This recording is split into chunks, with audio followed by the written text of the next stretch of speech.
Amém. Olha aqui para mim. Olha aqui para mim. Agora você vai olhar bem dentro dos olhos do seu irmão e fala para ele assim: Deus te mandou algo. Fala para ele: eu vou te dar um recado de Deus, mas olhando nos olhos dele ou dela. Fala assim: você é filho de Abraão? Então, sê tu uma bênção.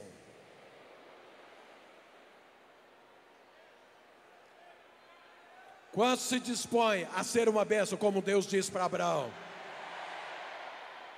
Então, olha, a sua atitude nesses 2 dias é que vai fazer a diferença na sua vida. Sê tu uma bênção. Não pense em só ser abençoado. Seja uma bênção.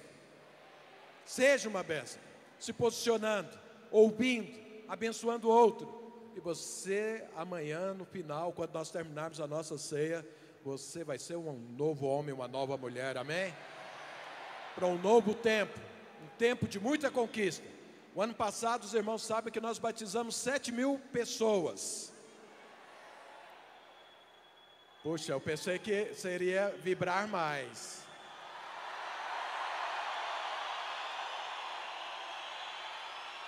Agora fala para o seu irmão: o ano passado foi só o começo, a colheita vai ser esse ano. O ambiente desse país é para colher. Os campos são brancos. As pessoas estão tendo muitas necessidades e elas não têm onde recorrer. Não tem homem, não tem instituição, não tem partido político, não tem nada onde eles possam colocar a esperança. Mas nós temos a esperança para pregar, amém? Nós somos o porto seguro dessa nação.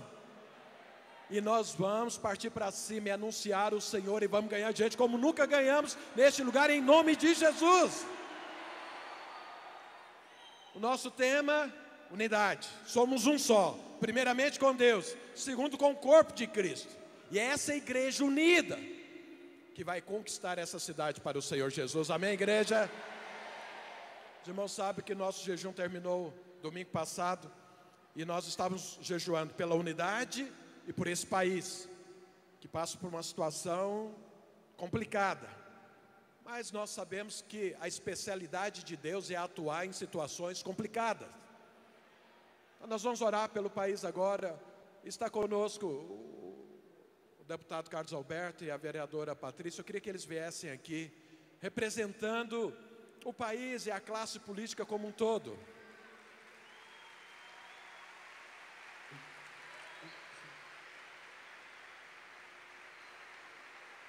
E os irmãos sabem que esse casal é um casal abençoado, são pastores, mas entenderam que Deus, teve algo além do pastorado, que é essa vida política e esse ministério que eles têm como ministério.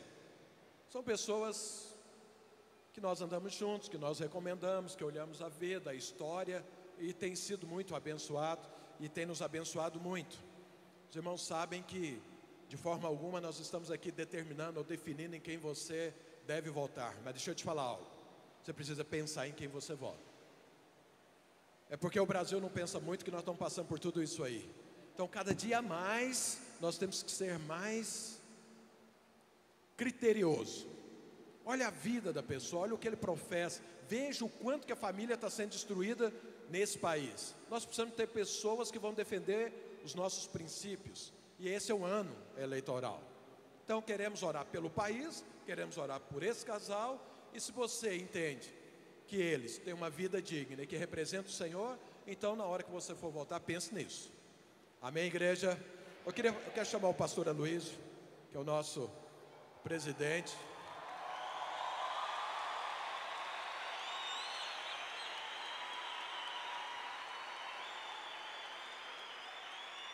O pastor Aloysio, irmãos, eu não preciso apresentá-los, os irmãos já conhecem, mas nós já tínhamos começado o nosso jejum quando o pastor Aloysio entendeu que nós devíamos fazer um jejum, era pela nação, então nós incluímos no nosso jejum, orarmos pela nação. Ele tem tido um encargo pela nação, como eu tenho visto poucas pessoas terem. Então, um homem que tem um coração para o Senhor, mas entendeu, Deus está movendo e nós não podemos perder a oportunidade. Então, já que Deus tem dado esse encargo e por ele ser a maior autoridade aqui presente, quero pedir que ore pelo país, abençoando e representando aqui o país e toda essa classe política de líderes que nós temos. Então, o casal Carlos Alberto e a Patrícia vão estar aqui, nós vamos estar abençoando também o Brasil e eles, para que a gente tenha dias melhores, porque a palavra de Deus diz isso. Pastor Luiz, se quiser falar algo e orar. Posso falar também? Pode. A graça e a paz do Senhor Jesus, amém, irmão? Eu ia mencionar isso na minha pregação, mas eu queria que você ficasse de pé só um minuto. Eu estava ali, eu copiei uma transcrição. Deixa eu pegar aqui.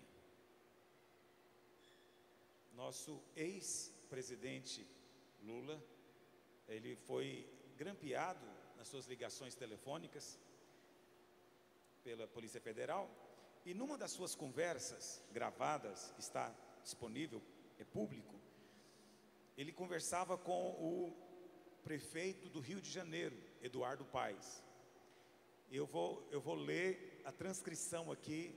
Quantos viram isso? Então não estou falando novidade para você, eu só quero ler para refrescar a sua memória. O Lula diz: olha, deixa eu lhe falar uma coisa. Esses meninos da Polícia Federal e esses meninos do Ministério Público, eles se sentem enviados de Deus. O Eduardo Paes responde: eles são todos crentes. Os caras do Ministério Público são crentes, né? E o Lula responde: é uma coisa absurda. Olha o que ele está chamando de absurdo.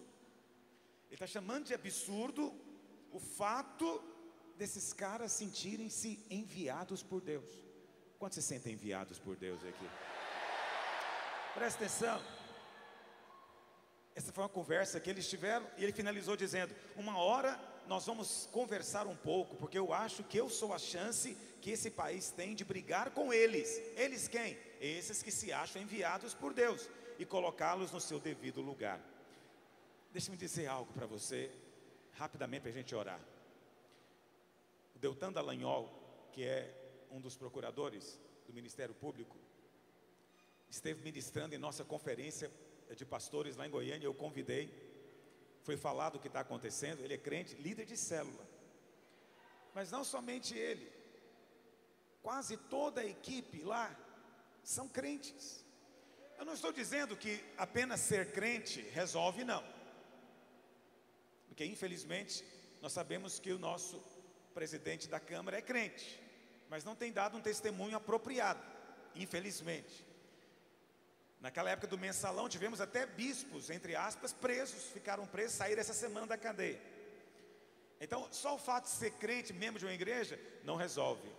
Mas esse pessoal é crente que tem compromisso com Deus, compromisso com o chamado de Deus.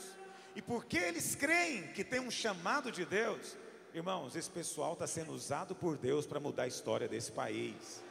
Uma revolução está acontecendo. Quem é sensível no espírito sabe o que eu estou dizendo. Algo está acontecendo no nosso país. Você não vai ver na mídia ninguém dizendo que isso tem a ver com esses crentes, mas tem a ver com esses que sabem que tem um chamado de Deus. Carlos Alberto, sua esposa, sabem também que tem um chamado de Deus. Eu os conheço de muitos anos, e eles sabem que tem um chamado de Deus. Há muitos outros que têm um chamado de Deus. Nós temos aqui milhares que têm um chamado de Deus. Esses que têm um chamado divino vão mudar a história desse país. Aleluia! E às vezes você ficava pensando: como é que pode uma pessoa mudar? Essa semana a revista, não sei se é Fortune ou The Economist, Fortune, eles têm uma lista dos homens mais poderosos e influentes do mundo. Entre os 50, em 12º lugar, colocaram o juiz Sérgio Moro, que também é crente. 12º homem mais poderoso do mundo. Um homem, um único homem, está sendo usado para mudar a história desse país. Agora imagina quando nós tivermos não só um homem, mas milhares de homens colocados por Deus nos lugares certos. Algo poderoso vai acontecer com essa nação que nós amamos. Nós amamos este país, amamos essa nação e queremos vê-la redimida pelo poder de Deus em nome de Jesus. Quantos têm encargo para orar hoje? Eu queria que você erguesse para cá a sua mão. Carlos Alberto e sua esposa Patrícia vão representar Nós não estamos entre aqueles que acham que só porque é político tem que ser rejeitado. Nada disso. Não dá para ter democracia sem ter político, sem ter representante. Só que nós vamos ter os representantes certos, homens e mulheres certos, que têm convicção de um chamado divino na vida deles. Abre a sua boca, comece a declarar: a história desse país será diferente. Em nome de Jesus. Senhor, nós oramos hoje em nome de Jesus. Amém.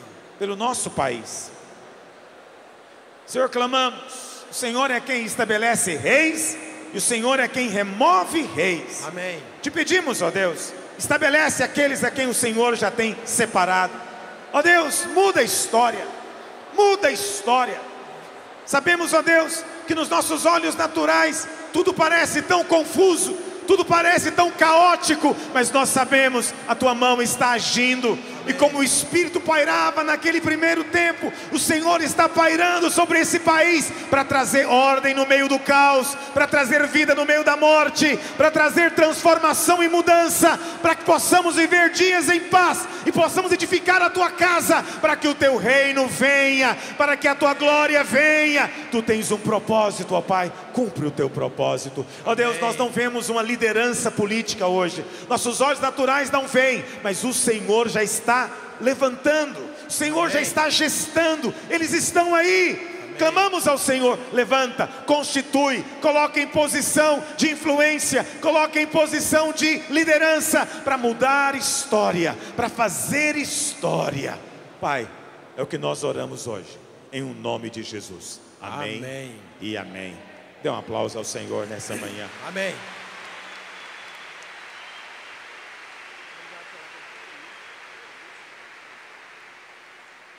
Os irmãos podem sentar-se. Rapidamente, vê se você sente-se. E aí a movimentação no auditório também cesse, porque o pastor Aloysio vai começar a ministrar agora. Vamos mostrar para ele que nós somos muito educados.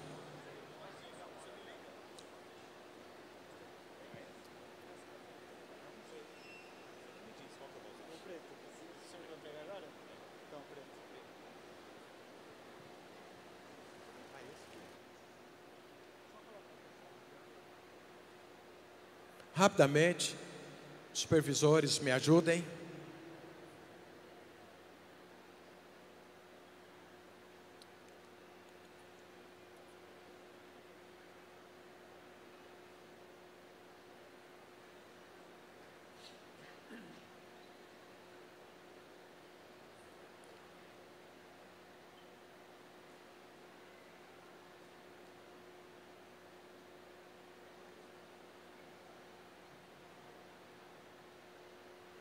Rapidamente,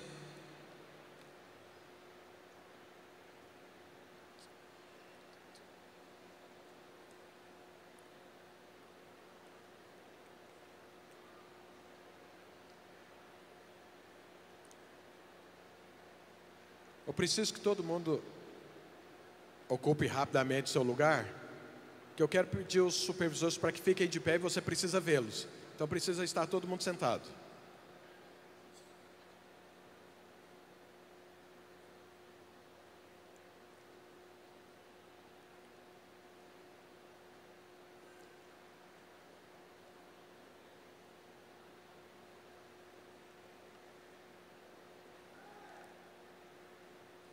Eu não sei quem que está organizando a questão dos estantes, mas agora eu quero todos os estantes fechados.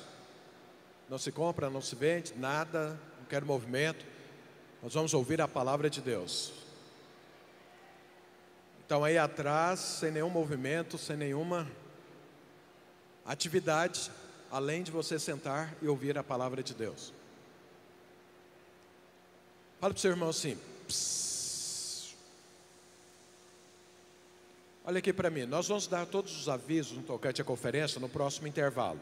Mas eu preciso falar algo. Nós distribuímos os supervisores no meio dos irmãos, eles estão aí à frente de vários grupos de cadeiras e tudo. Está com a camiseta escrito supervisor atrás, que talvez você não conheça todos pessoalmente. E eles são autoridades do povo. Estão aí para te ajudar, para te apoiar e às vezes para ajustar alguma coisa.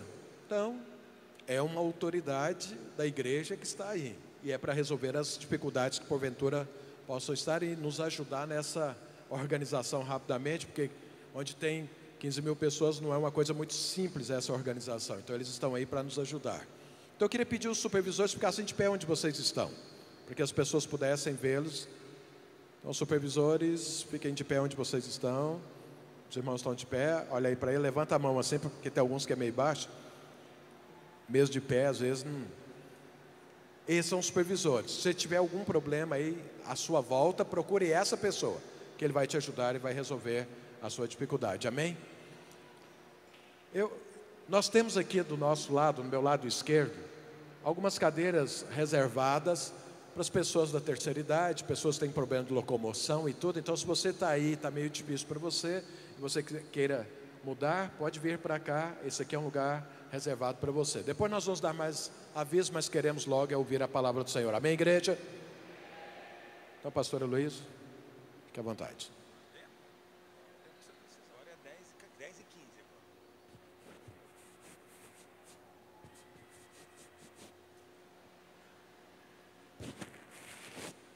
Aleluia. É sempre um imenso prazer estar com os irmãos. E prazer também ver toda essa multidão reunida num só espírito, em unidade de coração e unidade de propósito, falando todos a mesma linguagem. Eu quero declarar sobre a sua vida aquilo que o próprio Deus falou a respeito de Babel lá no livro de Gênesis. Agora não haverá limites para tudo que intentam fazer. Não haverá limites para aquilo que os irmãos em unidade decidirem fazer. Esse é o poder da unidade e é o decreto divino colocado sobre nós. Mas eu não vou falar sobre unidade hoje. Quantos me dão liberdade hoje aqui? Por que eu não vou falar sobre unidade? É um assunto extremamente importante, é um tema extremamente relevante, mas nós estamos vivendo um momento espiritual no nosso país, e nós precisamos de ter um posicionamento também espiritual nesse momento. Então eu quero compartilhar com os irmãos, na verdade, sobre a volta de Jesus, sobre esse clamor pela vinda do reino, para que venha o seu reino sobre essa terra. Eu sei que estamos passando por um momento difícil, e todas as vezes que passamos por tempos assim, lideranças se levantam para tentar dar uma direção para a igreja, como a igreja deve encarar tudo o que está acontecendo. Olha, irmãos, nós temos tido uma crise política. Eu não preciso nem de falar para você sobre isso. Hoje no Brasil, o noticiário está ganhando de qualquer novela da Rede Globo. As pessoas ficam ligadas para coisas do Supremo Tribunal Federal, que antes a maioria nem sabia que existia. Há uma crise política, há uma crise moral no nosso país, ética e moral. Os irmãos estão vendo essa operação Lava Jato. Há uma crise econômica, o desemprego já chegou a quase 10%. É muita gente desempregada. Provavelmente o lugar que mais sente isso é aqui na cidade de São Paulo, onde isso se torna mais visível. Há uma crise econômica, inclusive, sem perspectiva de que vai mudar, de que vai ter uma melhora até o final do ano. Não há perspectiva, porque há uma crise de liderança. Não temos liderança reconhecida no nosso país. Tanto que nas passeatas que aconteceram nessas 2 últimas semanas, você viu, a única liderança que foi de fato ovacionada foi o juiz. Há uma crise de liderança porque, infelizmente, não há uma direção para a economia. Há uma crise de liderança porque, tanto no Senado quanto na Câmara, nós temos líderes que estão sendo processados, com vários processos. Juntamente com tudo isso, Nós temos uma crise, como é que eu vou dizer, de saúde pública. Essa semana estava lendo uma reportagem que no Rio de Janeiro já foi testado, né? Fizeram o exame e tem quase 300 mulheres grávidas com o vírus Zika, que provavelmente vão ter crianças com microcefalia, só na cidade do Rio de Janeiro. Há um mosquito que ele pode ser o transmissor de febre amarela, de dengue, de febre chikungunya e agora de Zika vírus. Para piorar, o próprio Ministério da Saúde, no mês passado, mês de janeiro, perdão, lançou uma orientação para que as mulheres que tivessem suspeita de Zika vírus, que elas abortassem. Você vê que coisa terrível, quando o próprio governo orienta as pessoas a fazerem algo que é contra a lei. O aborto é ilegal no nosso país, mas o próprio governo orientando isso, e as pessoas vivem com medo, acuadas. Aí elas têm medo de ficar doentes, elas têm medo de ter filho, elas têm medo de perder o emprego, e o risco é grande. Não há perspectiva, não há liderança, não há uma direção para a economia. Como interpretar tudo isso? Há uns dias, talvez uns 15 dias atrás, um pastor escreveu um texto. Por acaso ele é muito meu amigo, e eu tenho que dizer a respeito desse texto que pelo menos ele está tendo uma sensibilidade profética. Mas nesse texto ele diz que o Brasil está debaixo do juízo de Deus, e que tudo isso é juízo de Deus.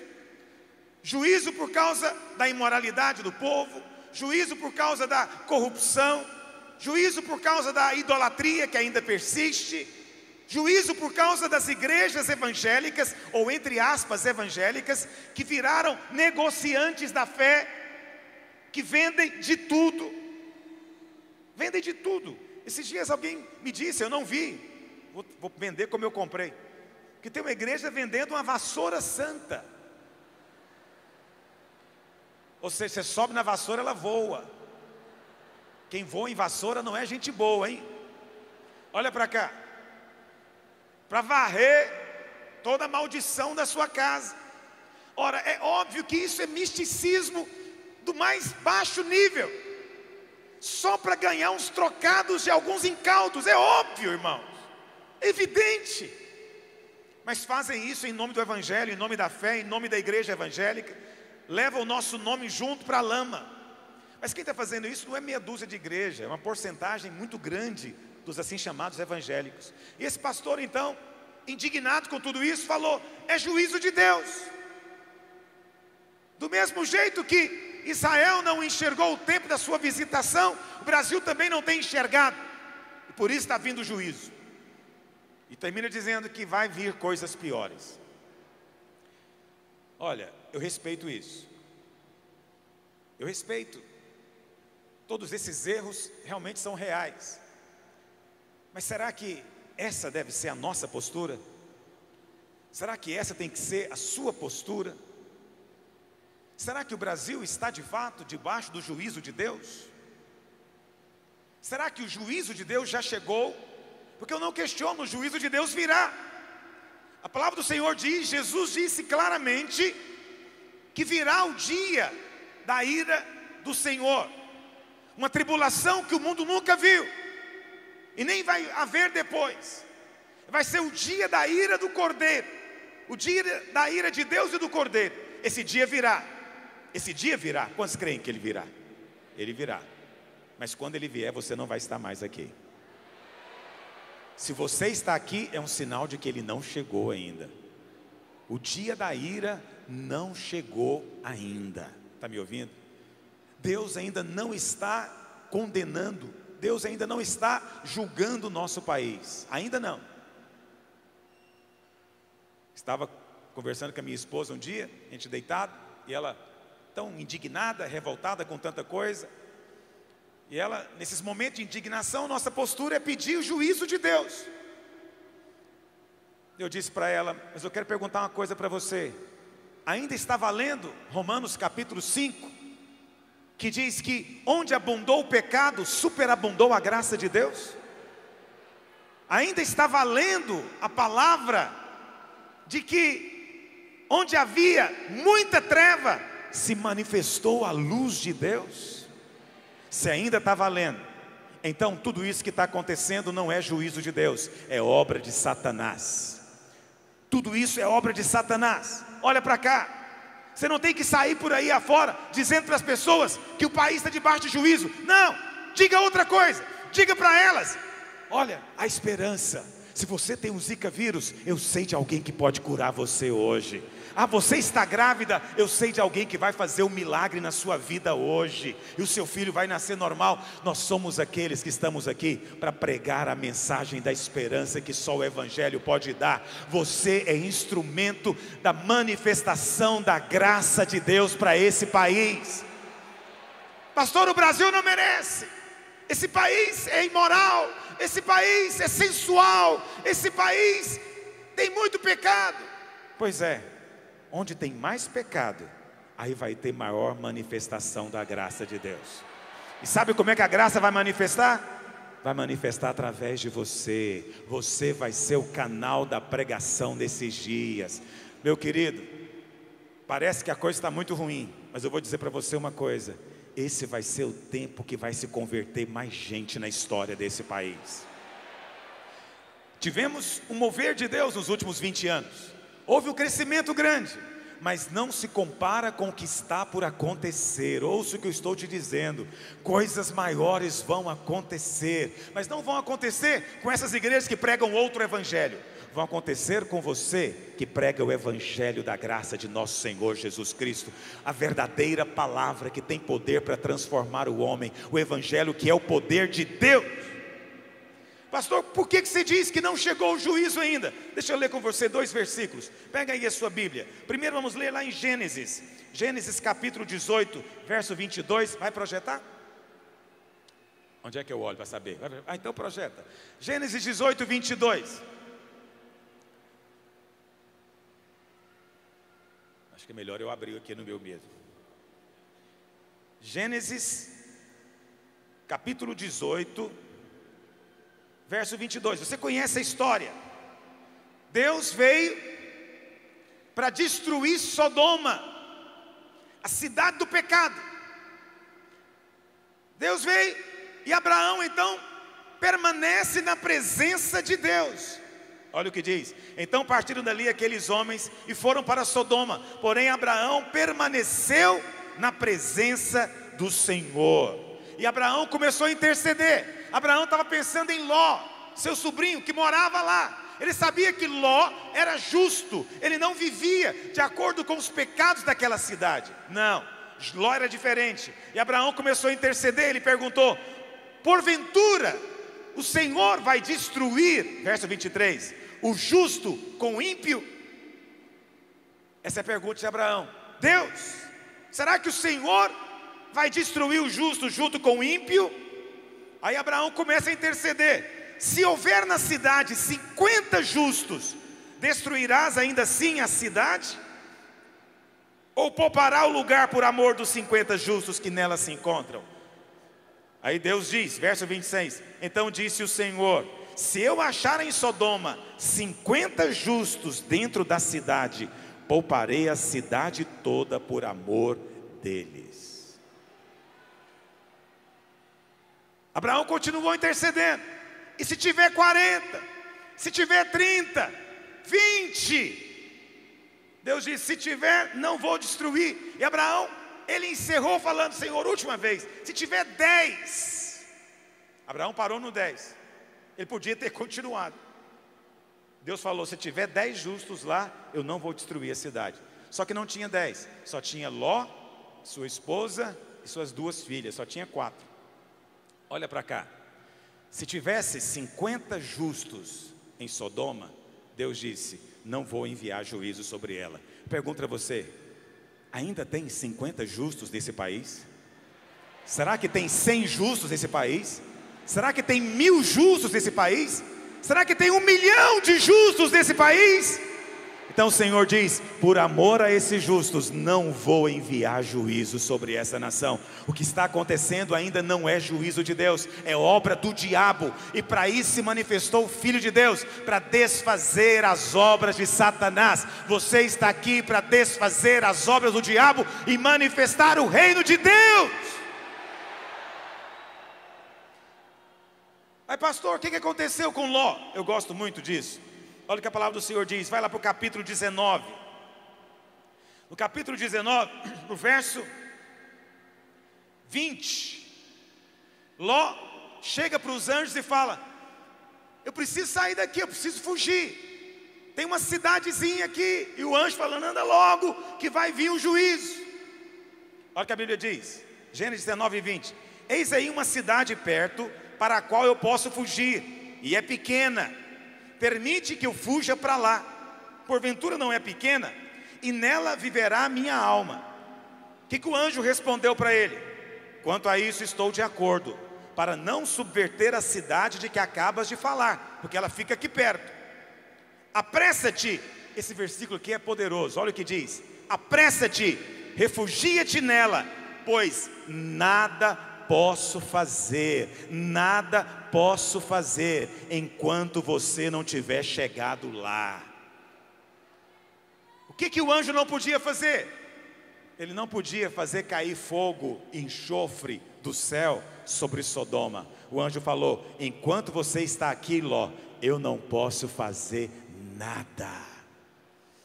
Aleluia. Eu sei que você está pensando, mas essa é a verdade. Enquanto você estiver aqui, Deus não pode enviar o juízo sobre este lugar. Enquanto você estiver aqui, o juízo de Deus não virá. Mas o arrebatamento já está chegando, está às portas. No dia em que você for arrebatado, ouça o que eu estou dizendo, aí virá o dia que vai chover fogo do céu. Mas esse dia não chegou ainda, porque você está aqui. Diga: eu creio que eu sou justo, justificado pelo sangue de Jesus. Lembra que eu ensinei aqui anos anteriores? Você não é justo pelas suas obras, você é justo porque recebeu a justiça de Cristo.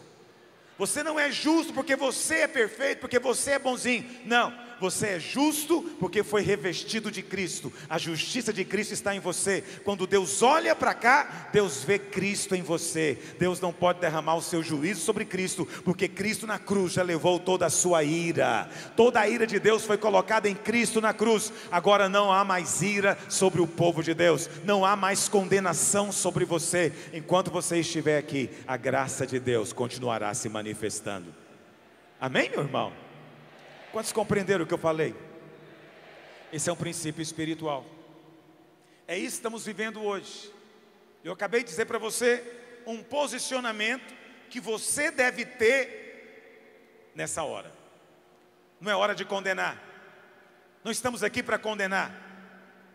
Uma pessoa ou uma mulher que está grávida de uma criança e ela tem zika e corre o risco da criança nascer com microcefalia, essa mulher não precisa da sua condenação. Essa mulher não precisa de você dizer para ela que está debaixo da ira de Deus. Não. Ela precisa de ouvir outra coisa, que é a esperança. Que o Filho de Deus se manifestou na cruz para destruir as obras do diabo. E que você pode, no nome de Jesus, desfazer essas obras hoje. Portanto, há esperança. Só você tem a palavra de esperança. Só você pode falar que tem jeito. Há uma descrença generalizada, há uma desesperança quase generalizada. Nunca vivemos dias como esse nesse país. É inédito para nós brasileiros tudo isso. Mas aquilo que o diabo faz, Deus vai transformar em bênção para nós lá na frente. Coisas maiores vão acontecer. Tempo de glória, tempo de salvação está vindo sobre essa nação, em nome do Senhor Jesus. Alguém diga aleluia. Presta atenção, hoje eu queria compartilhar com você uma palavra que eu estou chamando de o ano milenar. ou a profecia bíblica do ano milenar. Eu quero mostrar para você que nós estamos vivendo os últimos dias, sim. Isso não é força de expressão, isso não é uma palavra que às vezes nós falamos para levar os irmãos a serem mais zelosos e vigilantes na fé. Não, ainda que nós queremos isso também, não é essa a motivação, é porque é verdade. Nós vivemos sim últimos dias. Existe uma interpretação bíblica que é chamada de ano milenar. Segundo essa interpretação, um dia para Deus é como 1000 anos, e 1000 anos é como um dia. Isso está lá em 2 Pedro capítulo 3, verso 8. 2 Pedro 3, verso 8. Antigamente, quando a gente ouvia o barulho da Bíblia, era melhor, né? Aquele papelzinho passando assim.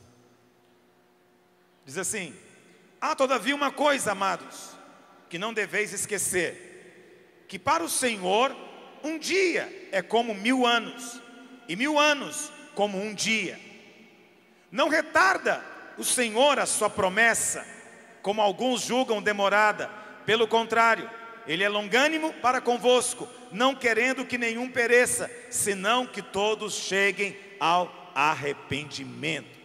Se é assim, se um dia para Deus é como 1000 anos, e esses 1000 anos para nós são como um dia na palavra de Deus, então precisamos de olhar ou interpretar profeticamente alguns textos da palavra de Deus. Eu queria mencionar para você pelo menos 4 sinais proféticos que a palavra de Deus nos mostra e que é uma interpretação desse ano milenar. Primeiro sinal, estou chamando do sinal da festa em Caná da Galileia. A Bíblia fala que esse foi o primeiro sinal que o Senhor fez, foi o começo do seu ministério. E o texto diz, João capítulo 2, verso 1: 3 dias depois, quantos dias, irmãos? 3 dias depois, houve um casamento em Caná da Galileia, achando-se ali a mãe de Jesus. Observe que o primeiro sinal foi feito no 3º dia. 3º dia normalmente está relacionado com a ressurreição, mas nesse caso precisamos também relacionar com o ministério de Cristo. O seu primeiro ministério terreno começou no 3º dia. O seu segundo ministério, quando ele virá para reinar lá em Jerusalém, também vai começar no 3º dia. Nós já entramos no 3º dia, que é o 3º milênio. O Senhor Jesus, você conhece a história, Ele dividiu a história. Então o nosso calendário é contado a partir dele.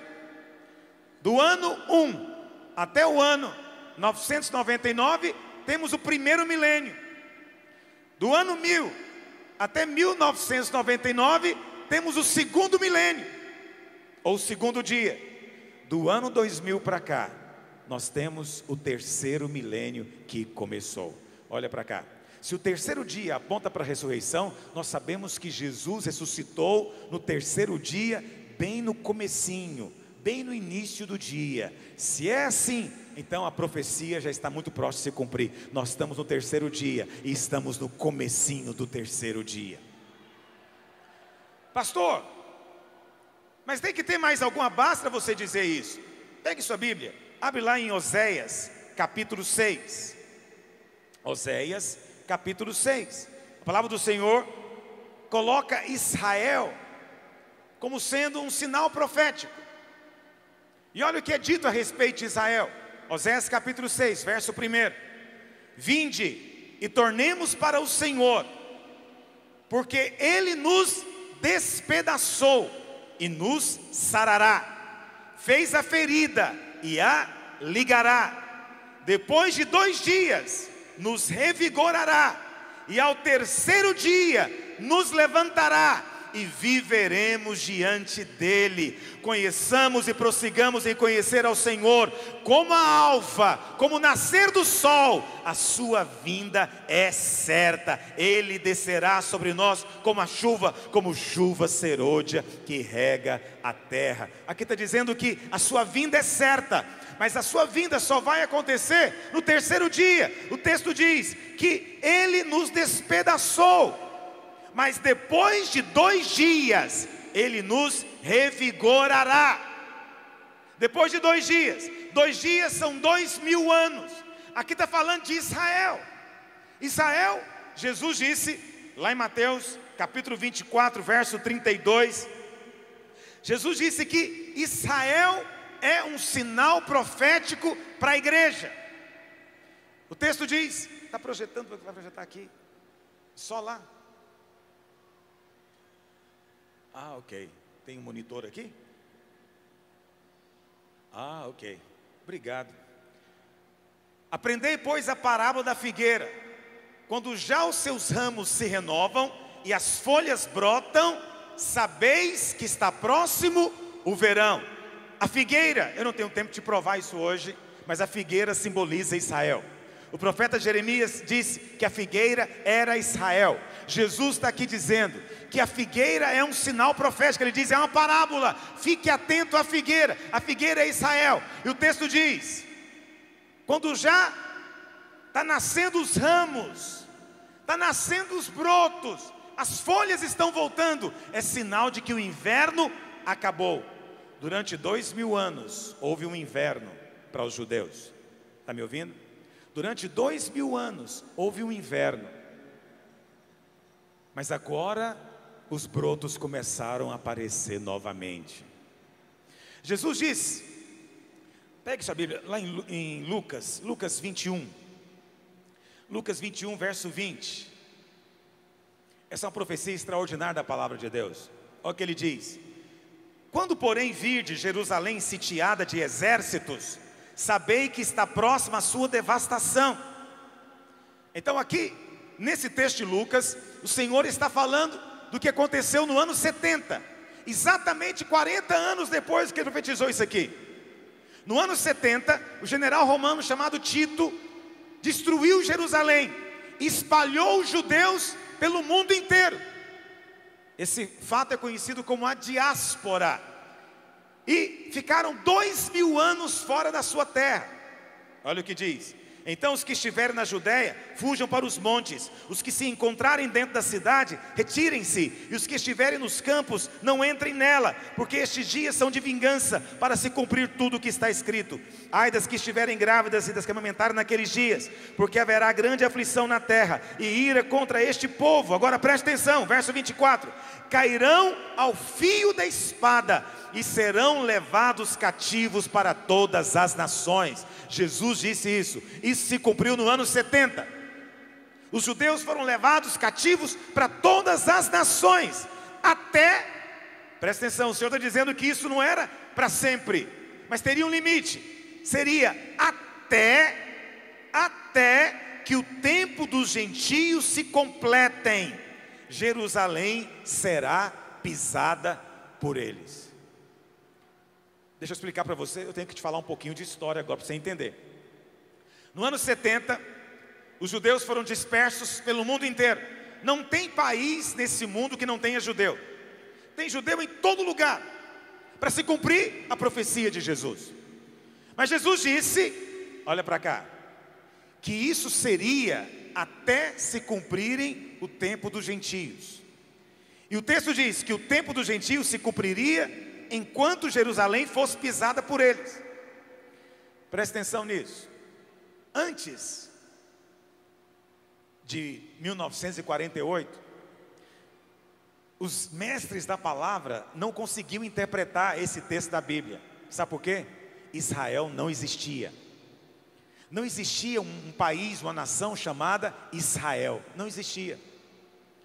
Mas no final do século XIX, surgiu um movimento sionista, que era para levar os judeus de volta para a Palestina. E Deus começou a usar esse movimento. Você tem uma noção de como é algo espiritual? O hebraico ficou sem ser falado quase 2000 anos. 2000 anos sem falar uma língua. O latim, que era de um império muito mais poderoso, morreu há mais de 1000 anos atrás. O hebraico já era uma língua morta, só era usada nos rituais de bar mitzvah dos judeus. Pois um sujeito chamado Ben Yehuda resolveu ressuscitar a língua. Ele mudou para Israel e resolveu que não ia falar mais outra língua, ele ia falar só o hebraico. Sua mulher teve que aprender a língua, seus filhos tiveram que aprender a língua. Quem queria fazer comércio com ele tinha que aprender a língua, ele só falava o hebraico. Presta atenção, isso foi há 100 anos atrás, pouco mais de 100 anos. Nesse período, o idioma ressuscitou novamente. E hoje lá em Israel se fala o mesmo hebraico que era falado 2.500 anos atrás. Você sabe, foram encontrados os manuscritos do Mar Morto, não sei quantos aqui conhecem essa história, que é o livro de Isaías. O governo construiu um museu para colocar esses manuscritos. E aí a gente vai em Israel, por acaso eu vou a Israel em junho, se você quiser ir comigo está convidado. A gente vai lá ver esses manuscritos. Da última vez que eu estava lá, aparece lá escrito. Eu perguntei para o guia que estava conosco, que é de israelense, perguntei, escuta, esse hebraico que é falado aqui, vocês conseguem entender? E ele falou, pastor, é o seguinte, as professoras do primário, quando as crianças aprendem a ler, elas trazem as crianças aqui no museu, e as criancinhas de 8 anos de idade, elas leem normalmente o que está escrito, porque o mesmo que era falado 2000 e tantos anos atrás, é falado até hoje, é escrito do mesmo jeito, eles podem ler do mesmo jeito. Você não entende o milagre que é isso? Se você pegar o português que era falado há 500 anos atrás nos Lusíadas, você não é capaz de entender. Como é que pode entender o hebraico 2000 anos atrás? Porque é um milagre, é a nação que ressuscitou. Você conhece a história, não é? Na Primeira Guerra Mundial, aquela região onde é Israel era conhecido como Palestina, e era uma região que pertencia ao Império Turco Otomano. Mas na Primeira Guerra Mundial, esses turco-otomanos se juntaram aos alemães, foram derrotados, e porque foram derrotados, seu império foi esfacelado, e surgiram muitos países que você conhece hoje, como a Síria, como o Líbano, como a Arábia Saudita, Jordânia. Tudo isso eram países que eram parte daquele império, a Palestina inclusive. Mas como despojo de guerra, da Primeira Guerra, os turcos tiveram que passar a Palestina para os ingleses, para o Império Britânico. Você sabe, 20 anos depois, veio a Segunda Guerra Mundial. No final da Segunda Guerra Mundial, você sabe da calamidade que houve, que os nazistas mataram 6 milhões de judeus. Simultaneamente, o Império Britânico estava tão enfraquecido que eles não tinham mais como manter as colônias. Resolveram então dar independência. Você conhece a história. Mas Deus então resolveu mover. E a Inglaterra, juntamente com os Estados Unidos, a França e até mesmo a Rússia, resolveram que era tempo dos judeus terem a sua pátria. Então em maio, dia 15 de maio de 1948, as Nações Unidas, por acaso, naquela época, presidida por um brasileiro chamado Oswaldo Aranha, votaram pela criação de Israel. Uma nação surgiu num único dia. E quando foi isso? No segundo dia. Não lemos agora aqui em Oséias? Ele nos despedaçou e nos sarará. No segundo dia, Ele vai nos revigorar. No segundo dia, a nação foi fundada, 1948. Começaram então muitas guerras, você conhece? Na década de 50, muitas guerras contra os árabes. Mas em 1967, na guerra conhecida como a Guerra dos 6 Dias, Israel foi atacado simultaneamente. 3 frentes, não é? A leste, a Jordânia, norte, a Síria, sul, o Egito.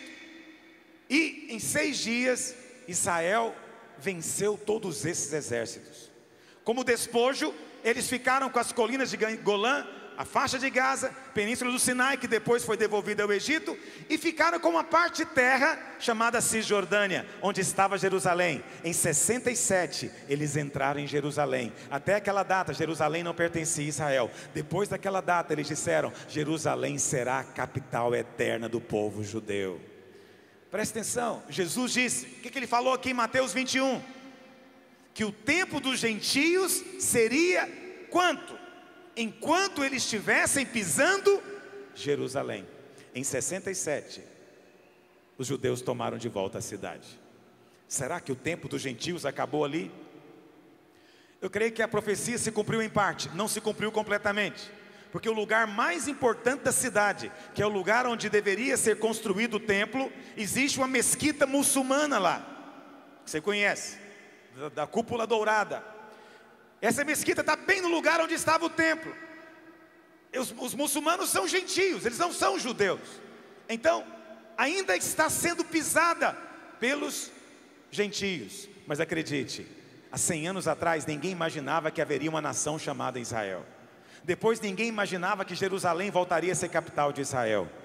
Hoje ninguém imagina, mas vai acontecer. Eles vão tomar o lugar do templo e vão reconstruir o templo. Quando isso acontecer, meu filho, os dias de fato já estarão contados. Só estou contando para você que 2 dias já passaram, já entramos no 3º dia. E a profecia de Osés diz que no 3º dia eles seriam restaurados. Esse é o 3º dia que começa o ministério do Senhor. É o 3º dia que o Senhor fez o sinal. Isso tudo são sinais proféticos que eu estou colocando para você. A palavra de Deus é maravilhosa. Você pode tomar a palavra de Deus de maneira histórica, você pode tomar de maneira devocional, mas você pode e deve tomá-la também de maneira profética. A Bíblia é cheia de profecia. E às vezes, onde você menos imagina, há uma profecia envolvida. Jesus, por exemplo, disse que ele é o filho de Davi. Davi foi um tipo de Cristo do Velho Testamento. Nós estamos vivendo hoje o tempo em que Davi estava fugindo de Saul. Diz a Bíblia que Davi naquele tempo estava fugindo de Saul, vivendo um tempo de aflição. E muitos foram ter com ele, você lembra da história? Os endividados, os amargurados de espírito, os rejeitados, foram ter com Davi no tempo da sua rejeição. Depois, quando Davi foi colocado como rei, esses que foram ter com ele foram constituídos comandantes e generais no seu exército. Presta atenção, o Senhor Jesus, como Davi naquele momento, ainda não foi colocado como rei lá em Jerusalém. Nós somos aqueles que estamos indo a Ele nesse tempo em que Ele não é reconhecido como rei. Muito endividado aqui, muito rejeitado, muito amargurado de espírito. Você tem vindo ter com o rei Jesus. Você reconhece que ele é o rei. Quando ele for colocado como rei lá em Jerusalém, você vai ser levantado como general, como comandante, como governante no reino que está por vir. Esse é o mistério. Jesus disse isso a respeito dos seus discípulos. Se você quiser ler, a palavra do Senhor está lá em Lucas 22, verso 28. Lucas 22, 28 diz assim: vós sois os que tendes permanecido comigo nas minhas aflições, ou tentações, como alguns gostam de traduzir. Assim como meu Pai me confiou um reino, eu também vou-lo confio, para que comais e bebais a minha mesa no meu reino, e vos assentareis em tronos, para julgar as 12 tribos de Israel. Brevemente você vai se assentar em tronos também para a glória de Deus. A palavra do Senhor é perfeita, e tudo isso pode ser visto profeticamente. Quantos compreendem o que eu estou dizendo hoje aqui? Um outro sinal do ano milenar, um outro sinal é na parábola do bom samaritano. Pega aí a sua Bíblia, Lucas capítulo 10, verso 30. Lucas 10, verso 30. Presta atenção.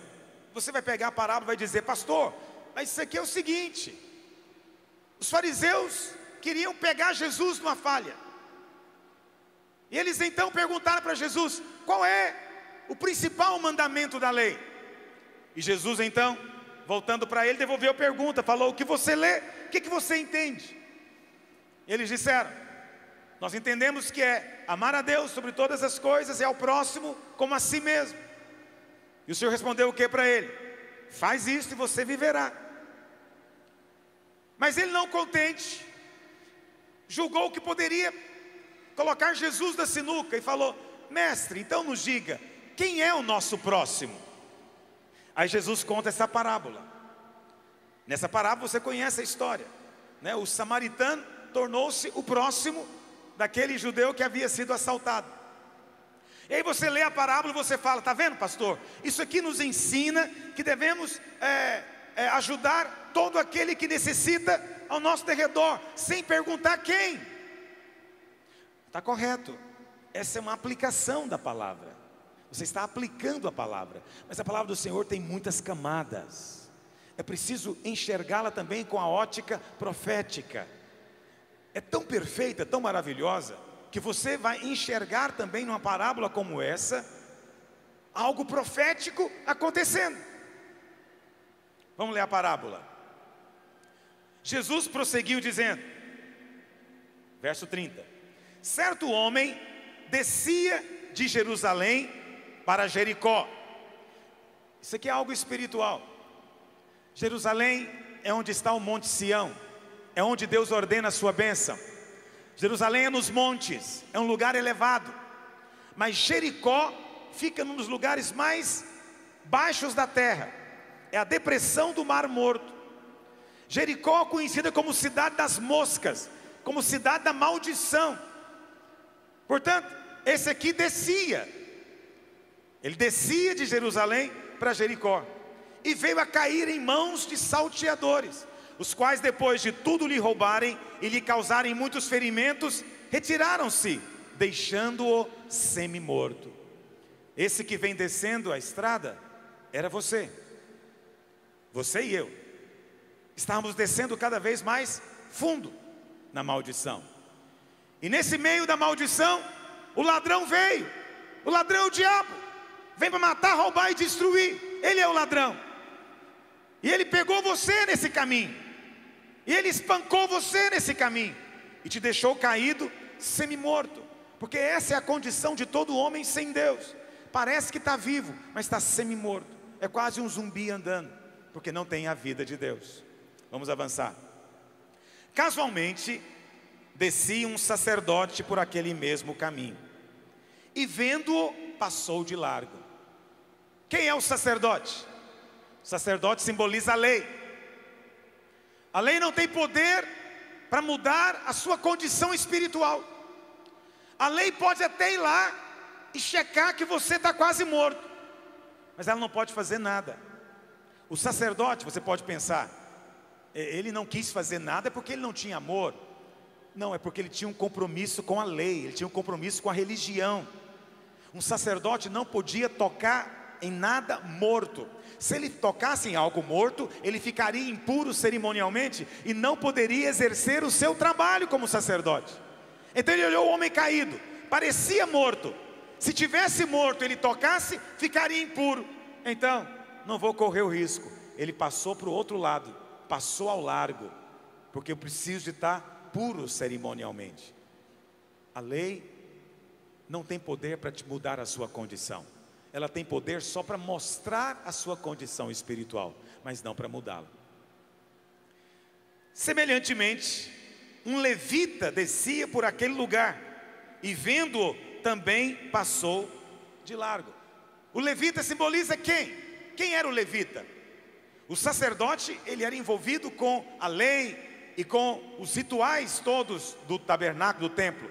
Mas o levita, ele era envolvido só em cuidar de coisas. Levita é o que vai colocar as cadeiras aqui. Levita é o que vai colocar essa divisória aqui. Levita é o que cuida do som. Levita é o que cuida para que haja água aqui, para que tenha projeção. Esse é o levita.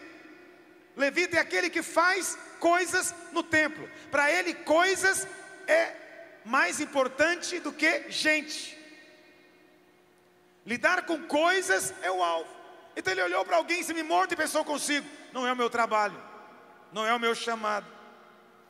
Simboliza a religião.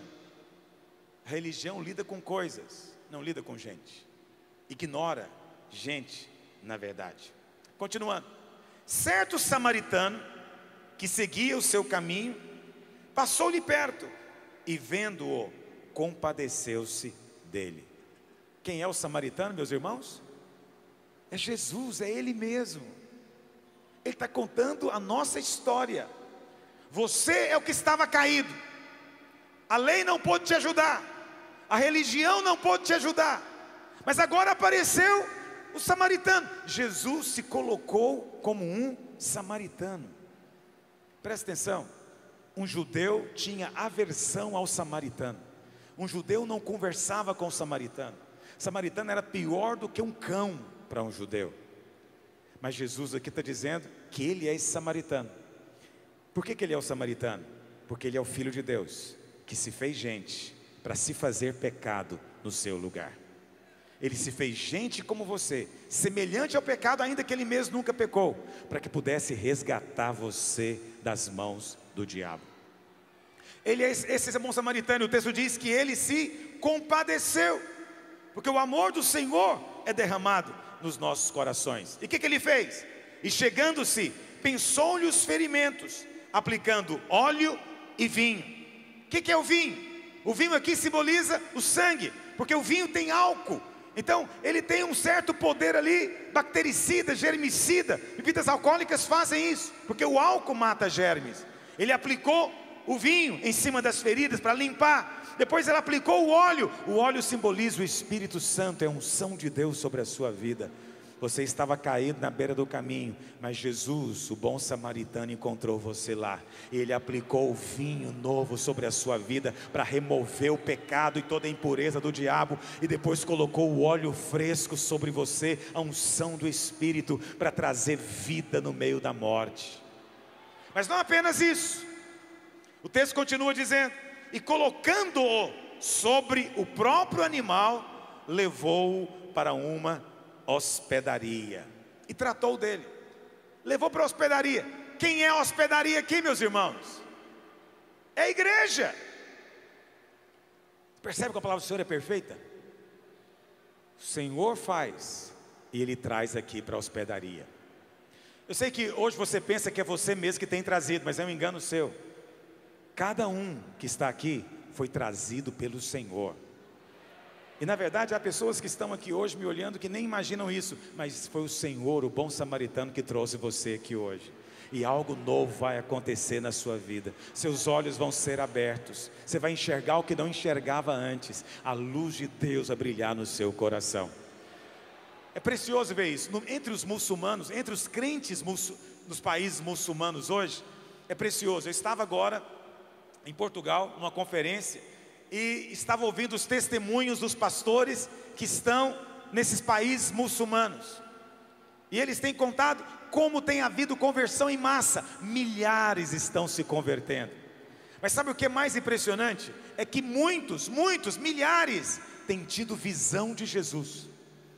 Estava lá um pastor chamado Salah, ele é pastor num desses países, e ele dizendo que ele tem na casa dele, no banheiro, ele colocou uma banheira só para fazer batismo. Porque frequentemente, na hora que anoitece, muitos vão procurá-lo dizendo: Jesus apareceu para mim, ou Jesus veio falar comigo em sonho. Ele disse que ele é que é o Filho de Deus. E eles dizem: ele mandou eu vir aqui, porque aqui você vai me ensinar e vai me batizar. Isso aqui é o bom samaritano mandando para a hospedaria, meu querido. E às vezes ele fala: tá bom, vamos começar a fazer então um curso de batismo. E as pessoas dizem: não, ele não falou nada de curso, ele falou para batizar, vou batizar hoje. E ele conta que tem que ir lá no banheiro, na banheira, batizar a pessoa, porque o próprio bom samaritano, Jesus de Nazaré, apareceu para ela. A hospedaria é a igreja. A hospedaria somos nós. E o que o bom samaritano faz na hospedaria? Olha o que ele diz: no dia seguinte, tirou 2 denários. Quantos denários, irmãos? 2. Lá em Mateus capítulo 20. Mateus capítulo 20. Eu não coloquei aqui essa referência. Lá em Mateus 20, na parábola dos trabalhadores da vinha, o Senhor Jesus disse que 1 denário era o salário de um dia. Um denário era o salário de um dia de um trabalhador. Projeta, por favor, Mateus capítulo 20. E tendo ajustado com os trabalhadores a um denário por dia, ajustou com os trabalhadores como, meus irmãos? Um denário por quê? Porque o denário é o salário de um dia. Muito bem, Jesus aqui está dizendo que ele tirou 2 denários e entregou ao hospedeiro dizendo: cuida deste homem, e se alguma coisa gastares a mais, eu te indenizarei quando eu voltar. Por que ele deu apenas 2 denários? Porque ele planejava ficar fora quantos dias? No terceiro dia, não precisaria de ninguém cuidar dele, ele mesmo iria cuidar daquele que estava ferido. Nós estamos no começo do terceiro dia. Por 2 dias a igreja tem estado aqui na terra. Por 2 dias o Senhor deu o que é necessário para podermos cuidar daquele que Ele nos manda. Mas no terceiro dia Ele diz: não precisa cuidar no terceiro dia. No terceiro dia eu vou te recompensar se você gastou a mais, mas agora eu mesmo vou tomar conta desse negócio. Eu mesmo vou cuidar desses que estão aqui. O terceiro dia está aqui, meu querido. Nós começamos o terceiro dia. Tem 16 anos que o terceiro dia começou. Algo espiritual está acontecendo. As pessoas dizem isso. Estava na Europa agora, que os pastores disseram, era uma reunião da Global Kingdom Network, pastores de grandes igrejas do mundo inteiro, e eles dizendo o quê? Pastor, algo está acontecendo no mundo inteiro, há um movimento no mundo inteiro, algo espiritual, tanto no meio natural quanto no meio da igreja. No meio natural, todas essas controvérsias que você vê no Brasil, sobre casamento homossexual, casamento poliafetivo, destruição da família, aborto por qualquer motivo, ele falando, essas coisas todas são discussões em todo lugar, em todo lugar. E sabe uma coisa que tem acontecido na Europa, que você não sabe, porque a imprensa não noticia? Você ouve sempre dizer, teve um atentado em Bruxelas essa semana, e a primeira coisa que dizem é: esses refugiados muçulmanos devem ter terrorista infiltrado. É só isso que a mídia consegue ver. Provavelmente é verdade também. Mas sabe o que acontece? Tem algo que você não é capaz de ver. O diabo está tentando destruir essas pessoas na Síria, no Iraque, no Afeganistão. E por causa disso elas estão fugindo. Mas Deus tem tocado no coração das igrejas na Europa. Olha para cá. As igrejas na Europa estavam mortas. Igrejas que ficavam 5, 6, 7 anos sem ter um batismo, nenhum convertido. Elas resolveram colocar placa na porta, servir comida, receber esses refugiados nas salas de aula do prédio. Os refugiados nunca experimentaram amor, porque não tem amor no islamismo. Não tem amor no islamismo. E eles falam, mas o que é isso? Por que é isso? E eles começaram a testemunhar de Cristo. Nós ouvimos testemunho de uma igreja em Helsinki, que está batizando centenas de refugiados todo mês. Uma igreja em Oslo, na Noruega, um país gelado e morto. 4.000 membros muçulmanos se convertendo. Uma cidade perto de Estocolmo, no sul da Suécia, o pastor estava nos contando, uma igreja de mais de 5.000 membros. E eles estabeleceram base para ajudar esses refugiados, começando da Grécia até chegar na Suécia. Em todo o caminho tem grupos da igreja ajudando essas pessoas. Quando elas chegam lá, já chegam convertidas. Ninguém está sabendo o que está acontecendo. Algo está acontecendo, mesmo na Alemanha. Quase 1 milhão de muçulmanos entraram na Alemanha. Aí você fala, isso é o perigo, a Europa está virando muçulmana. Não, são muçulmanos que estão se convertendo aos montes hoje na Europa. E quase ninguém está sabendo disso. Estou contando para você que coisas que a imprensa não vai te contar. Coisas tremendas estão acontecendo na Europa, um lugar que a gente imaginava que nada iria acontecer. Deus está movendo de maneira sobrenatural, sabe por quê? O tempo está próximo, nós estamos vivendo os últimos momentos antes da volta do Senhor Jesus. E preste atenção, nós não estamos aqui esperando o anticristo, não estamos aqui esperando a grande tribulação, não. Nós estamos esperando o arrebatamento da igreja vencedora no nome de Jesus. Isso significa que o arrebatamento vai acontecer antes disso, será antes de tudo isso. Isso significa que está muito próximo, está às portas. Jesus diz, quando você estiver vendo isso, saiba, está às portas, já está prestes a acontecer. E essa é a nossa alegria, a nossa esperança. Essa é uma maneira de você ver. Você percebe como essa profecia do ano milenar ela é perfeita? Oséias disse que no terceiro dia eles seriam restaurados. Israel foi restaurado no terceiro dia. No segundo revigorado, no terceiro restaurado. Olha para cá. Na parábola do samaritano, o Senhor, que é o bom samaritano, deixou a estalagem cuidar do ferido por 2 dias. Mas no terceiro dia ele iria voltar, para ele mesmo cuidar. Nós estamos no terceiro dia, filho. Terceiro sinal que eu quero compartilhar com você, vou chamar do sinal de Jonas. Sinal de Jonas. Lá em Jonas capítulo 1.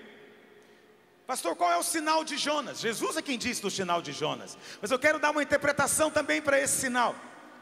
Uma profecia bíblica pode ter mais de um cumprimento, que alguns às vezes não entendem.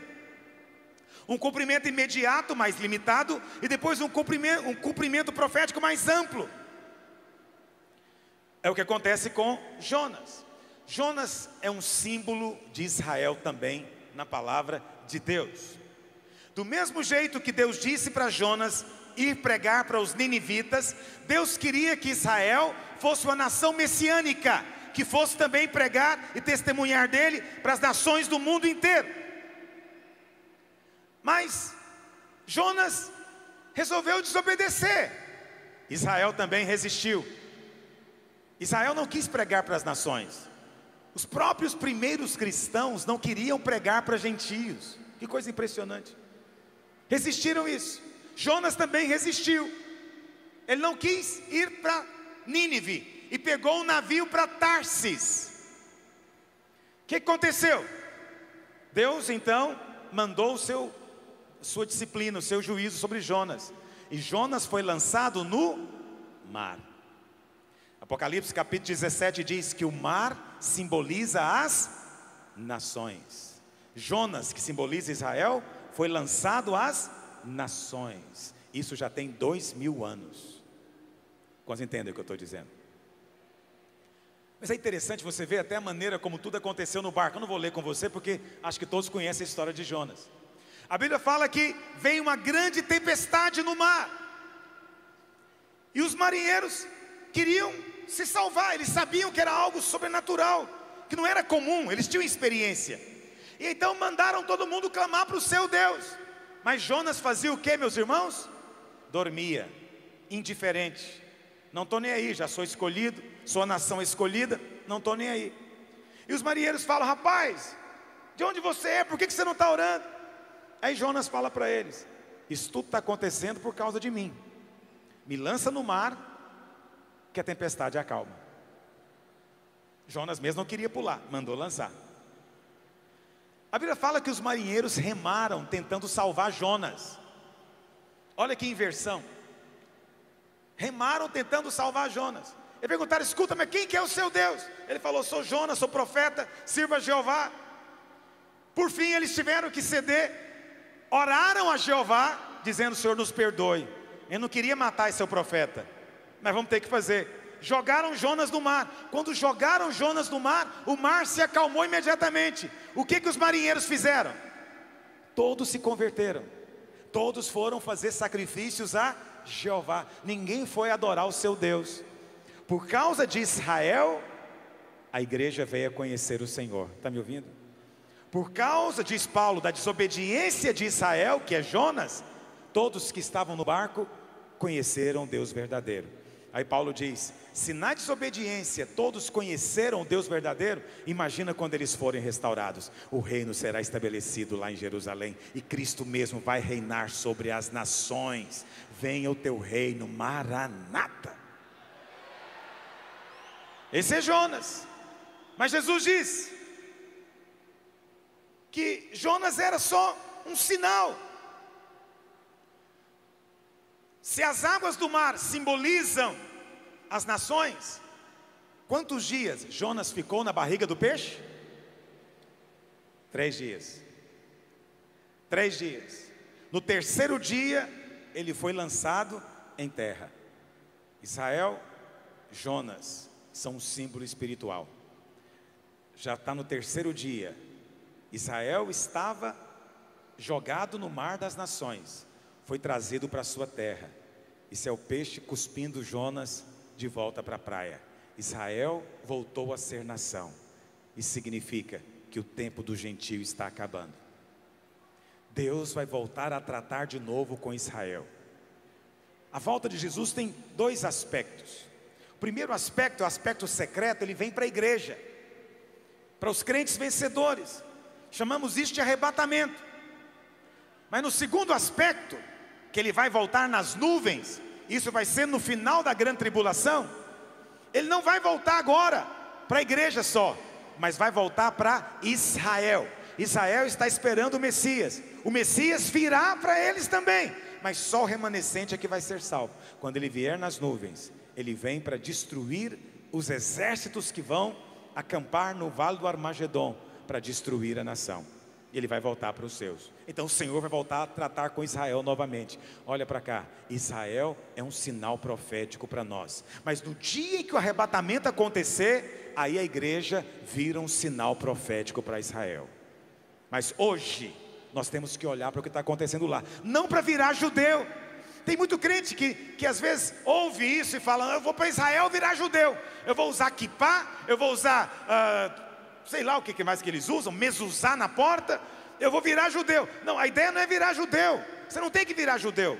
Você já é filho de Abraão pela fé. Você tem que olhar para Israel, porque Israel é a figueira, e a figueira já está dando folha novamente. Daqui a pouco vai vir o seu fruto. É sinal de que o verão está chegando e o sol da justiça já está nascendo sobre nós. Amém? Um outro sinal, vou encerrar com esse. Sinal dos samaritanos. Está lá em João capítulo 4. João capítulo 4. Você deve conhecer também a história. A Bíblia fala, aqui você tem que entender o versículo. Quando, pois, o Senhor veio a saber que os fariseus tinham ouvido dizer que ele, Jesus, fazia e batizava mais discípulos que João, se bem que Jesus mesmo não batizava, e sim os seus discípulos, deixou a Judéia. Presta atenção, como eu te disse, às vezes você tem que interpretar o texto profeticamente. Nesse texto, Jesus deixou a Judéia. A Judéia era o centro da vida religiosa dos judeus. Jesus deixou a Judéia. Presta atenção, nesses 2000 anos os judeus foram deixados. Presta atenção nisso. Nesses 2000 anos os judeus foram deixados. O Senhor está dizendo aqui que deixou. Então isso aqui é um sinal profético. Mas o texto continua. Verso 4. E era-lhe necessário atravessar a província de Samaria. Aqui acontece algo interessante. Não havia necessidade de passar por Samaria. Está me ouvindo? Não havia necessidade. Para você entender o que eu quero dizer, imagine que esse púlpito aqui seja Israel. Aqui é o sul, lá é o norte. A Judéia fica no sul. A Galiléia fica no norte. No meio, onde está o púlpito, é a Samaria. Samaria ficava incrustada no meio, entre a Judéia e a Galiléia. Quantos estão acompanhando o que eu estou dizendo? Aí alguém fala: olha, pastor, então, para eu chegar na Galiléia, eu tenho que passar por Samaria. Um judeu nunca passava por Samaria. Um judeu nunca entrava em território samaritano, jamais. Eles tinham profunda aversão. Então imagine que aqui desse lado aqui está o Rio Jordão. O Rio Jordão corre assim, de norte para sul. E aí, um judeu quando queria ir para Galiléia, saindo de Jerusalém, ele dava uma volta. Ele atravessava o Rio Jordão para cá, subia, e quando chegava na Galiléia, atravessava o Rio Jordão para lá. Era assim que funcionava. Então, não era necessário realmente passar em Samaria, mas o texto diz que era necessário a Jesus passar por Samaria. Por quê? Porque ele tinha um encontro com a mulher lá. A mulher não sabia que tinha um encontro com ele, mas ele sabia que tinha um encontro com ela. Você não sabia também que tinha um encontro com o Senhor, mas o Senhor teve um encontro marcado com você um dia. Olha para cá. A Bíblia fala, você conhece a história. Jesus então chega, ele entra em Samaria, porque era necessário. Ele entra em Samaria, e ao meio-dia, ele vai até a fonte de Jacó, beber água. Ele manda os discípulos comprar comida e fica sozinho. Nesse ínterim, vem a mulher, que nós chamamos mulher samaritana, que era tida como pecadora. Já tinha tido 5 maridos. Tem noção do que é alguém ter 5 maridos? Casou com um, casou com 2, casou com 3, depois casou com mais um, depois casou com outro ainda. Você fica que cansa até de contar. Essa mulher vem ter com Jesus no poço. Presta atenção. Ao meio-dia. É interessante que no capítulo 3, Jesus encontra Nicodemos. Mas quantos aqui sabem que hora que Nicodemos foi encontrar Jesus? Meia-noite. Quando as trevas eram maiores. Meia-noite, Nicodemos veio conversar com Jesus. Mas quando Jesus veio conversar com a mulher, que hora que ele veio conversar com ela? Meio-dia. Ele vem em particular ou em público? Na praça. Isso vai mostrar para você que não basta ser santo, tem que parecer santo também. Imagina se ele invertesse a coisa. Encontra com Nicodemos ao meio-dia, com a mulher samaritana à meia-noite. Entende o que eu estou dizendo? É preciso não somente ser, mas parecer também. A Bíblia fala então que ele chegou, a mulher vem tirar água, ele pede água para ela, ela fala: como é que você, sendo judeu, pede água para mim? Conversa comigo, que além de ser samaritana, sou mulher, em outras palavras. Você conhece a história, o Senhor disse: se soubesse quem é o que te fala comigo, quem é o que te pede dar de beber, você pediria para ele, ele te daria água viva. E a mulher fala: Senhor, então me dá para que eu não tenha que voltar aqui. E o Senhor fala: vai, busca o seu marido. E ela diz: não, não tenho marido. E o Senhor fala: bem disseste, porque 5 já teve, o que está com você hoje não é marido. E ela fala: eu vejo que o Senhor é profeta. Aí ela diz: nós cremos que há de vir o Messias, e quando ele vier, vai converter os nossos corações. Jesus dá uma resposta para ela, que ele não falou para nenhum judeu. O Senhor disse: eu sou, eu que falo contigo. Só para a mulher samaritana, só para os samaritanos, que Jesus disse com todas as letras: eu sou o Messias. Você não vai encontrar ele falando isso para Nicodemos, você não vai encontrar ele falando isso para nenhum outro em Israel. Só para a samaritana que ele diz: eu sou o Messias. Ele se revelou completamente. A Bíblia fala que a mulher então sai. Vamos ler um pouquinho, que eu estou contando a história toda e não estou lendo com você. Olha o que diz,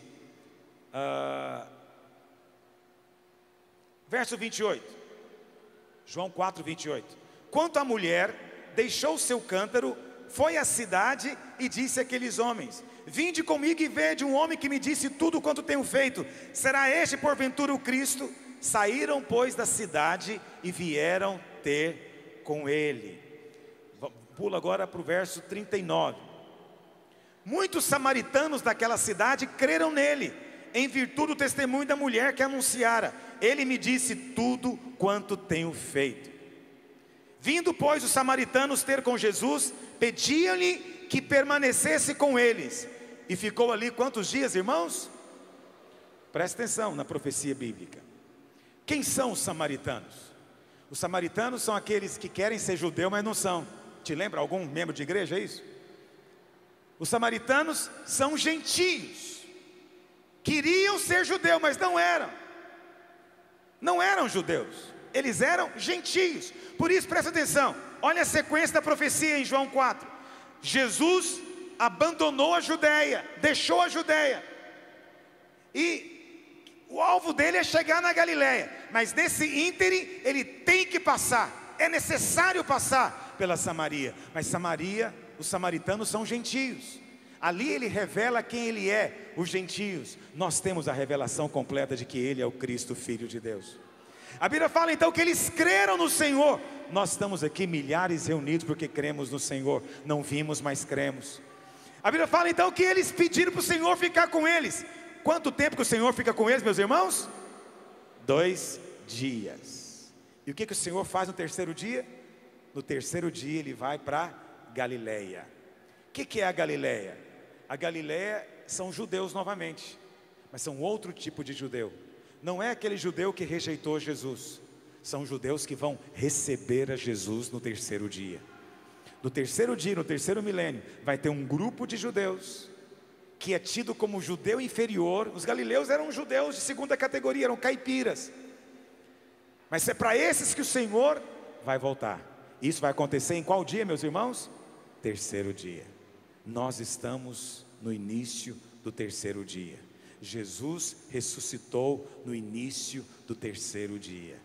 Ele disse que Jonas era um sinal profético. Então Jonas, que é Israel, ficou também 2 dias. No terceiro dia saiu do ventre do peixe. Israel foi restaurada como nação. A figueira começou a florescer. Este é um sinal para nós. Algo tremendo está acontecendo no mundo espiritual. Os exércitos do Senhor estão se preparando. Há toda uma armação espiritual. A igreja do Senhor deve se posicionar em fé, encher o seu coração de esperança e estar vigilante. O arrebatamento pode ser a qualquer momento. Não estamos esperando o anticristo, não estamos esperando a grande tribulação, não estamos esperando o falso profeta, não. Nós estamos esperando Cristo, e Ele virá como ladrão primeiro, Ele virá como estrela da manhã primeiro, para aqueles que estão acordados no meio da noite. Depois Ele virá como sol ao meio-dia, depois Ele virá nas nuvens e todo olho o verá, mas primeiro Ele virá como ladrão, para buscar o tesouro precioso. São os crentes vencedores para a glória de Deus. Fique em pé onde você está. Tudo isso é um momento espiritual, irmãos. Eu não sei se você consegue discernir esse momento. Basta você olhar para o nosso país. A iniquidade nunca cresceu tanto. A iniquidade tem se multiplicado. Jesus disse que isso iria acontecer, mas ainda não chegou o tempo da ira. Nós estamos aqui para proclamar que ainda é o ano aceitável do Senhor. É tão interessante. Jesus disse, não tenho tempo de ler tudo com você, mas quando Jesus chega em Cafarnaum, em Nazaré, ele entra na sinagoga, e ele abre o rolo de Isaías, e ele leu Isaías 61, o Espírito do Senhor Deus está sobre mim, porque o Senhor me ungiu, para pregar boas novas aos quebrantados, enviou-me a curar os quebrantados de coração, a proclamar libertação aos cativos, e anunciar o ano aceitável do nosso Deus. Quando chega nessa frase, ele fecha o livro, ele não continua lendo, e ele diz: hoje se cumpriu essa profecia. Nós estamos vivendo o tempo do ano aceitável do Senhor. Só que se você vai ler o texto lá em Isaías 61, ficou faltando uma última frase: é o ano aceitável do Senhor e o dia da vingança do nosso Deus. Jesus não leu o dia da vingança, porque ele veio primeiro para anunciar o ano aceitável. Nós ainda estamos no ano aceitável, mas o dia da vingança virá. O grande e terrível dia do Senhor virá. Não chegou ainda. É tempo de pregar, é tempo de testemunhar, é tempo de amar essa nação, é tempo de amar este povo. Um povo que está sem esperança, um povo que está com medo de casar, com medo de engravidar, com medo de ter filho, com medo de doença, com medo de mosquito. Um pequeno mosquito está colocando em pânico a nação. Esse é o nosso povo brasileiro hoje. Mas você tem a palavra de vida para dizer para ele: esse é o ano aceitável do Senhor. Vamos cantar aquele cântico novamente? Maranata, hora vem Senhor Jesus. Como é que é? Jesus. Glória a Deus. Ok. Quantos sabem cantar esse cântico? Então você não vai cantar Maranata, hora vem Senhor Jesus de qualquer jeito hoje, não. Se essa palavra queimou no seu coração nessa manhã, você vai cantar ela com o espírito ardente da noiva que diz: vem. O espírito e a noiva dizem: vem. Quantos são parte da noiva aqui? O espírito já está clamando dentro de você. Você como noiva responde: vem, vem, vem. Vem Jesus, vem Jesus, Maranata, hora vem Senhor Jesus. Diga isso em fé. Vem Jesus. Vem Jesus. Põe a sua alma nisso. Canta com a sua alma. Canta forte. Agora vem Senhor Jesus. Que os céus proclamem. Vem Jesus. Vem Jesus. Maranata, hora vem Senhor Jesus. Vem Jesus.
Suas mãos, só sua voz. Vem Jesus.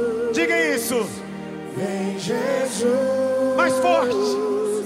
Maranata, aleluia. Vem Senhor Jesus. Mais uma vez, de todo o seu coração. Vem. Vem Jesus. Vem Senhor. Vem Jesus. Aleluia.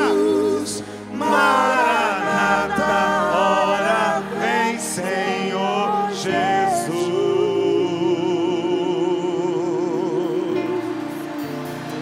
Aleluia. Aleluia. Vem Senhor. Vem Senhor. Vem Senhor.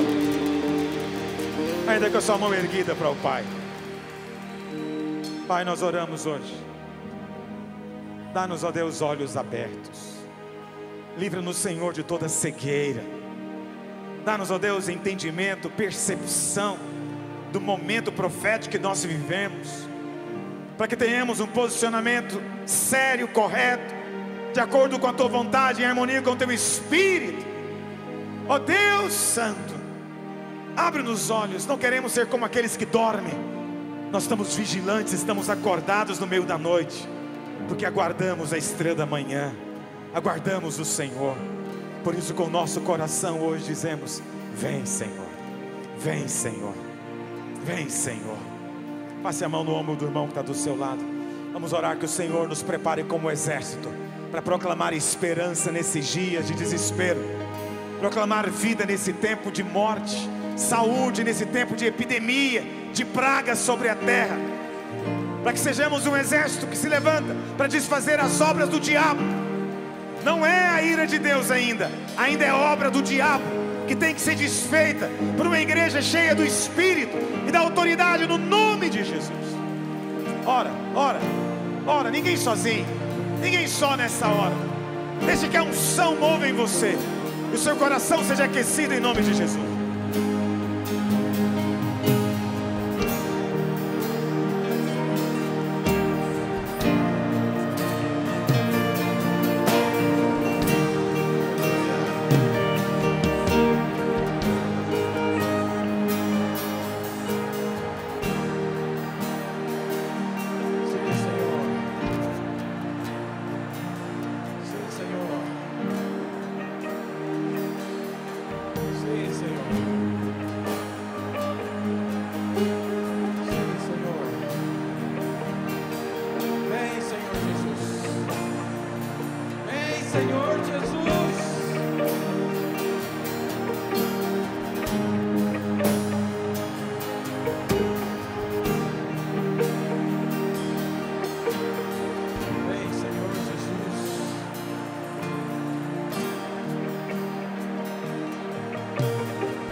Salabacacaralai xericalei salabacacaralás.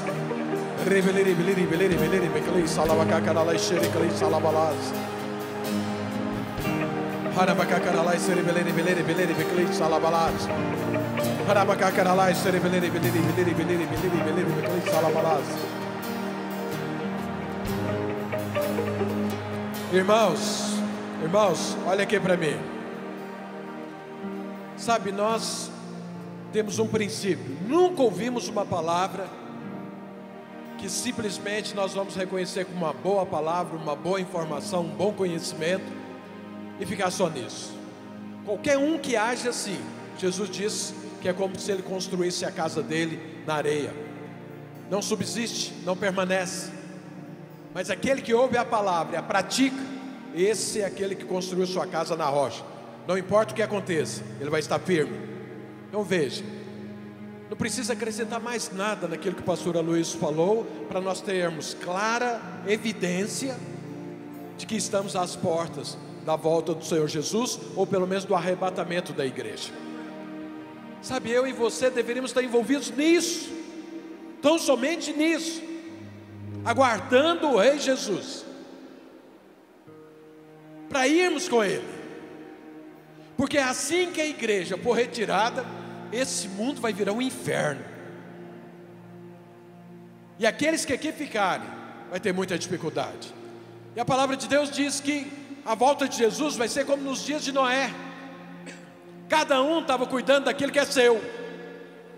Estavam preocupados em casamento, em ter filhos, em ter netos, em ter empresa, em comprar um carro, sabe, viajar, passear, comer, festar. Diz que Jesus vai voltar nesse momento. Olha, quantos aqui querem ser arrebatados com o Senhor Jesus? Fique sua mão levantada, vira para a pessoa que está com a mão levantada do seu lado e diga: então cuide das coisas do Senhor.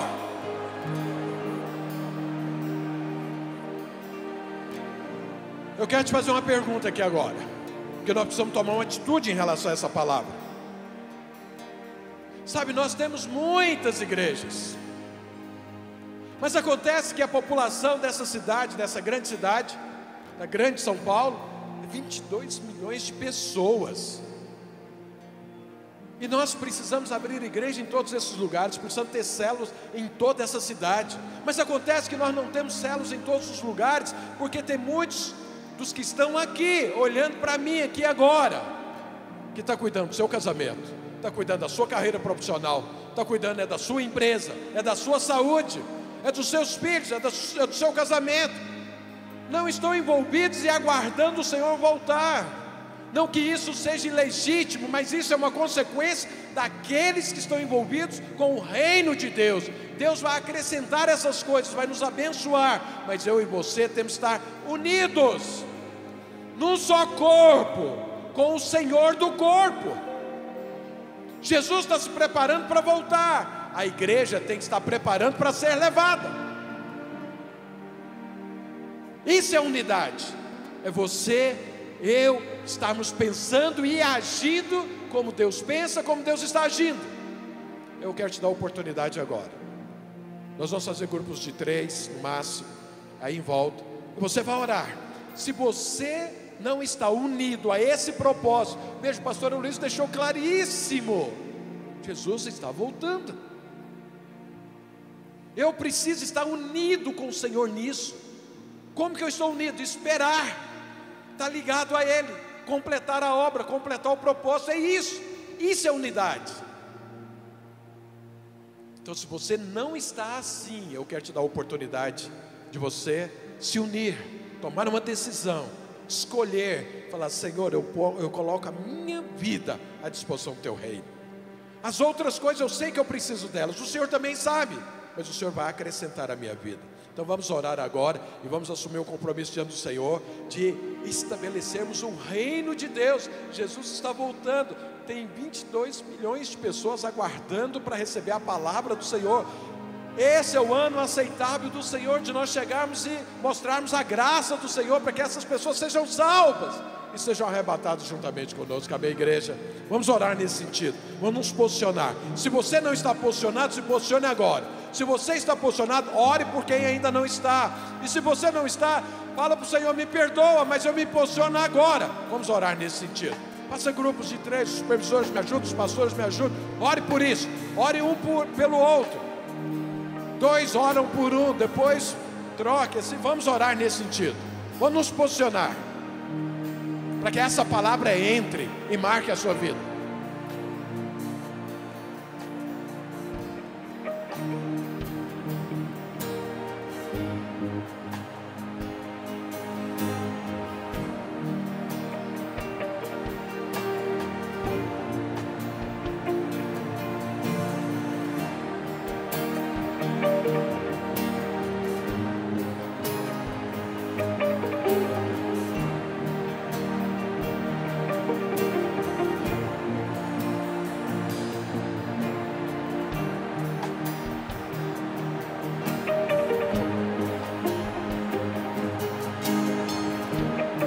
Ore, se posicione, ajuste a sua vida com o Senhor agora.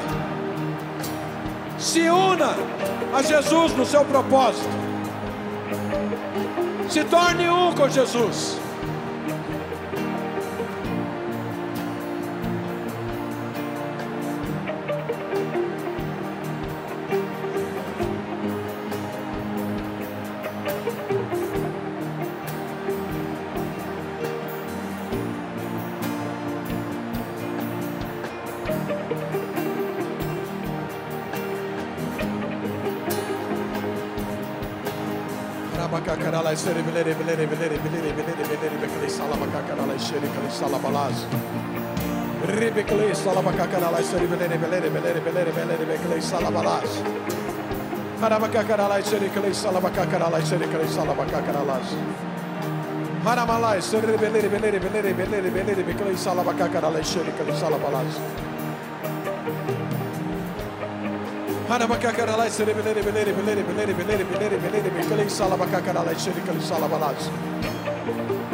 Harabacacaralai, Serebeleri, Beleri, Beleri, Beleri, Beleri, Beleri, Beleri, Beleri, Beleri, Beleri, Salabacacaralai, Serebecali, Salabalas.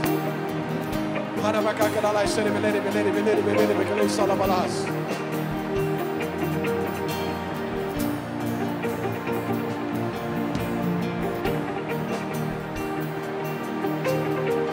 Harabacacaralai, Serebeleri, Beleri, Beleri, Beleri, Beleri, Beleri, Beleri, Salabacacaralai. Harabacacaralai, Serebeleri, Beleri, Beleri, Beleri, Beleri, Beleri, Beleri, Beleri, Salabalas. Harabacacaralai, Serebeleri, Beleri, Beleri, Beleri, Beleri, Salabacacaralai, Serebecali, Salabacacaralai, Serebeleri, Beleri, Beleri, Harabacacaralai, Serebeleri, Beleri, Beleri, Beleri, Beleri, Beleri, Salabalas. Harabacacaralai, Serebeleri, Beleri, Beleri, Beleri, Beleri, Salabacacaralai, Serebecali, Salabacacaralai, Serebecali, Salabalas. Harabalai, Serebeleri, Beleri, Beleri, Beleri, Beleri, Beleri, Salabacacaralai, Serebecali, Salabalas. Harabacacaralai, Serebeleri, Beleri, Beleri, Beleri, Beleri, Beleri, Salabacacaralai, Serebecali, Salabalas. Harabalai, Serebeleri, Beleri, Beleri, Beleri, Beleri, Beleri, Beleri, Beleri, Salabacacaralai, Serebecali, Salabalas.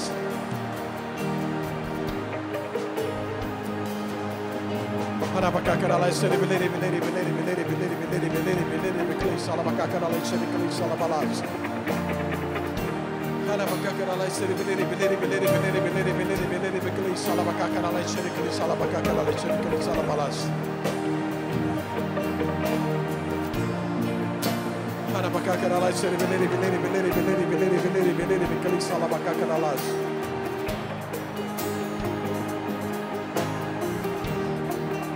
Harabacacaralai, Serebeleri, Beleri, Beleri, Beleri, Beleri, Beleri, Beleri, Salabacacaralai. Harabacacaralai, Serebecali, Salabacacaralai, Serebecali, Salabalas.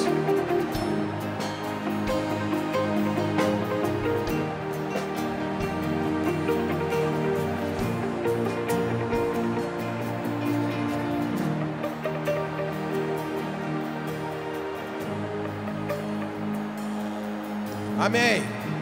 Amém.